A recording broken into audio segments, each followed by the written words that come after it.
most intelligent inhabitants of that future world won't be men or monkeys.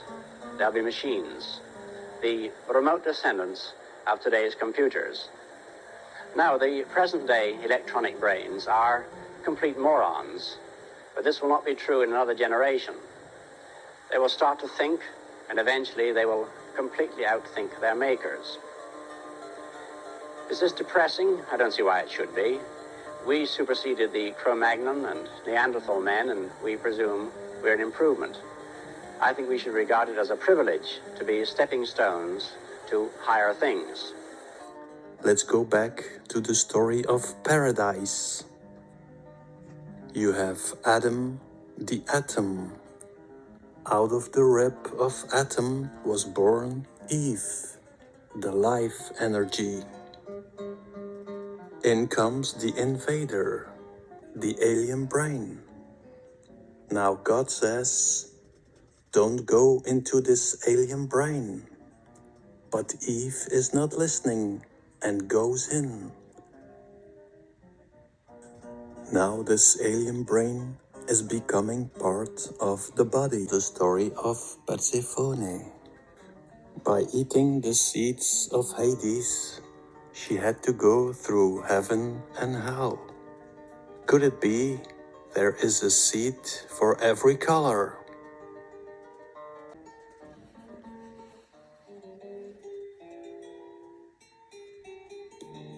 How could you ever realize you are in the matrix? When you see the glitches, something is wrong. And then, in a split second, you see yourself mirrored in the television screen. And then you realize the moon is a reflection of the bigger Earth.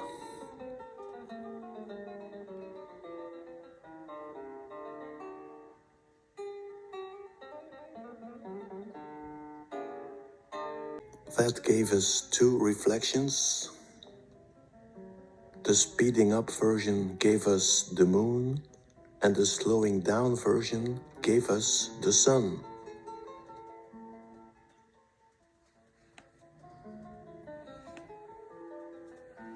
Take a look again at the electromagnetic spectrum. In the center you have visible light. Brings us to the pyramid. Take a look at the wave. Long wave gives you radio waves and infrared. Short wave gives you X-ray and gamma ray.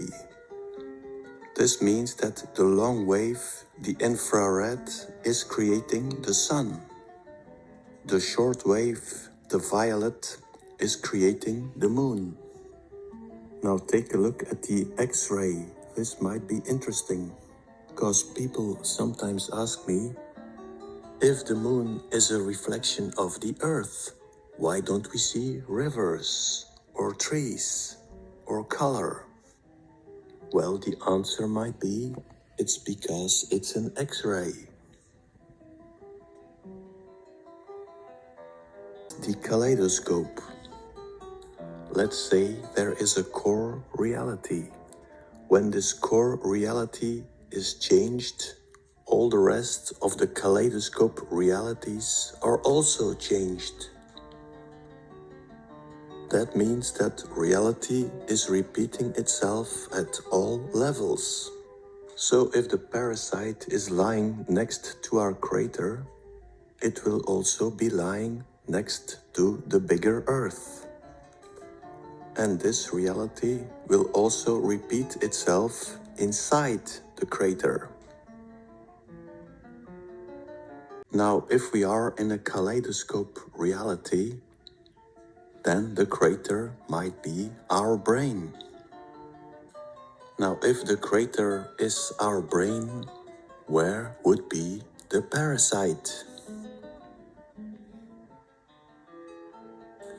Now, wait a minute.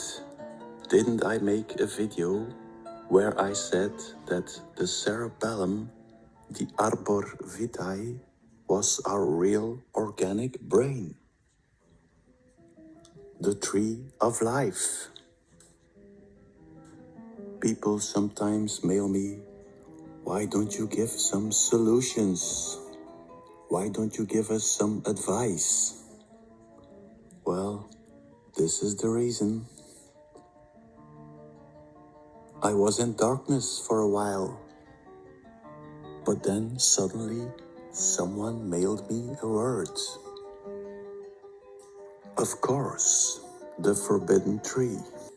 Wasn't it God who said, whatever you do, don't go to the forbidden tree?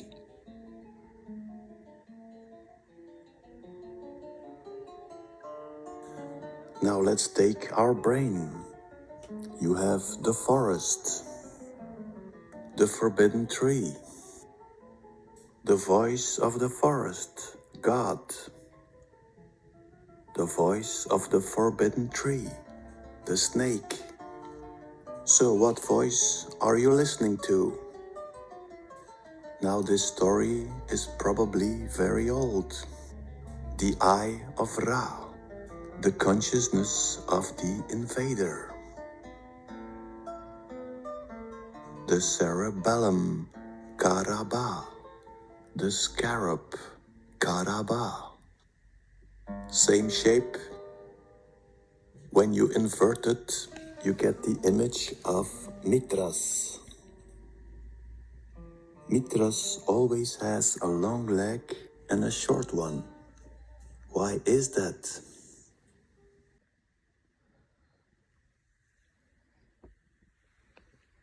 Let's take a look again at the electromagnetic spectrum. Mithras with the dagger, creating visible light.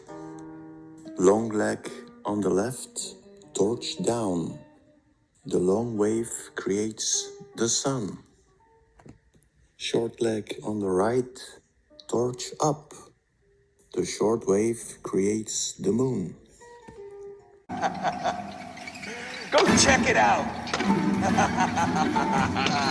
Go check it out. Go check it out.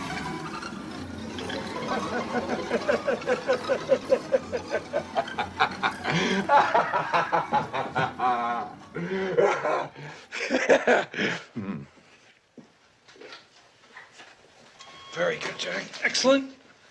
Very good. Filmmaking. Get these things. We make it up as we go along. Look at this. Pulled all my hair. I pulled hunks of hair out on the windowsill when the bat got caught. Need your trim. Hunks of hair. Oh, look. Okay. It just comes Okay, out. right now, fellas. No rushing. There's more to come, Charles. Come on. Come on, I'm right Get here. set up anyway now, boys. Go, come on, Sean. Oh, Get the dummy. No, she doesn't carry him. That's right. Okay, let's go. no, Have a finder, please. The 18. 18 in the tube. Swing it all back in here. Yeah, it's got to go outside. There was time. It is 25 to 1. Fine, don't sympathize with Shelley. Don't sympathize with Shelby. Clearly wrong was at the end when you said we've got to get him out of here, as you got strong at the end, and I think it has to be a last desperate begging, you know? And I still think you shouldn't jump on every single emphatic line. It looks fake. It really does. It looks like you, When I'm that nervous, it's a... Shelley, I'm telling you, it's too many times. Every time. Run now, run. Look back now. Look back.